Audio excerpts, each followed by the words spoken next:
Hi guys and welcome to another SBC video. EA have released the 87 rated Path to Glory João Palhinha from Fulham. We'll have a look at what he requires at the second, but first we're going to have a look at his in-game stats to see if he is worth doing. He is 6'3" with 3-star skills and 4-star weak foot.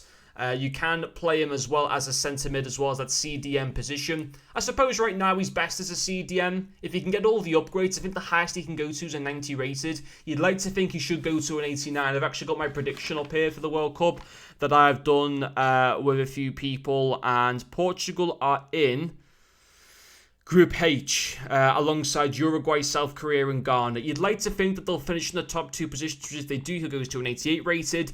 Now, I have Portugal to win their group. If they win their group, they will play, based on how I've done it, they're going to play whoever finishes second in Group G, which I've got down as Serbia. And the teams in Group G are Cameroon, Brazil, Switzerland and Serbia. You'd like to think they can get to the quarterfinals. Maybe not further past there because in the quarters I've got them down as playing Belgium. And that's where they could probably run into some serious difficulty. But just to give you an idea on that, in terms of his in-game stats, it's his vision needs to be better. His dribbling is, I mean, I don't know how he's going to feel in terms of, obviously you don't expect a CDM to feel, you know, extremely smooth on the ball. They tend to be a little bit more clunky type of players, but his balance is extremely bad. His defending and physicality is fantastic. Ball control needs to be a little bit better, and obviously upgrades will improve those stats. You know, it's an okay card. He will need the upgrades, though. 84 rated with a Team of the Week, and an 86 rated also with a Team of the Week. Not too much going on in terms of packs back in return. I don't know on this one. Right now, let's say if Portugal weren't to progress at all through the group stage, you have wasted either a lot of coins on this, and it's not going to be the most expensive in the world, but you would have wasted coins on him, or you would have wasted assets on him if you already have a lot of stuff to be able to go and complete him.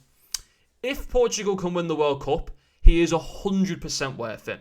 The reason is because he'll go to 5-star, which is great. He'll get 3 player traits. He doesn't really have any at the moment. So what, he'd get maybe like a power header, finesse shots, flair or something like that. That would be good. And ultimately, he'd then go to a 90 rated. And that would be really good. But that isn't a guarantee. To do that, for that to happen, Portugal have to win the whole tournament. Which is obviously possible, but are they one of the favourites? No, there's probably maybe about 4 or 5 teams that you'd fancy to win ahead of them. But there's no reason why he shouldn't get to an 89 rated. And for him to get to an 89 rated, they have to essentially get into the quarterfinals. So finish in the top 2 positions in the World Cup and then win their last 16 game.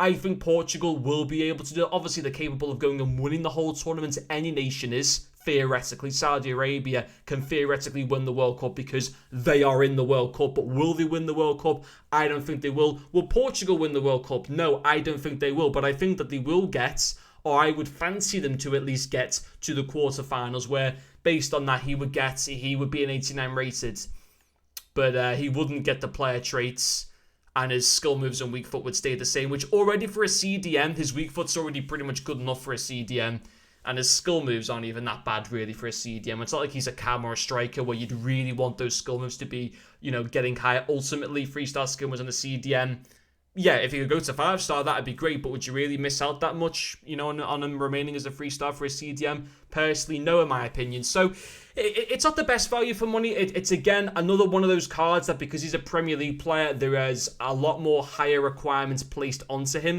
If he was playing in La Liga, he'd be like an 83 rated squad with no inform and like an 85 squad with 1 inform. So, you know, compared to an 84 and an 86 with 2 informs, 1 inform in each segment. So, but yeah, you know, it's not bad value for money, but he's not, I don't think he's great at the same time. I think there's a few stats that are a little bit too average there on him. I don't think this will be one that I'll personally be doing. But ultimately, you know, if they can go and win the World Cup, then yeah, he would be worth it at that point. I just don't think they're going to get into a position to win the World Cup personally with Portugal. But anyway, guys, that'll finish this video. Thank you for watching, and I'll see you all later.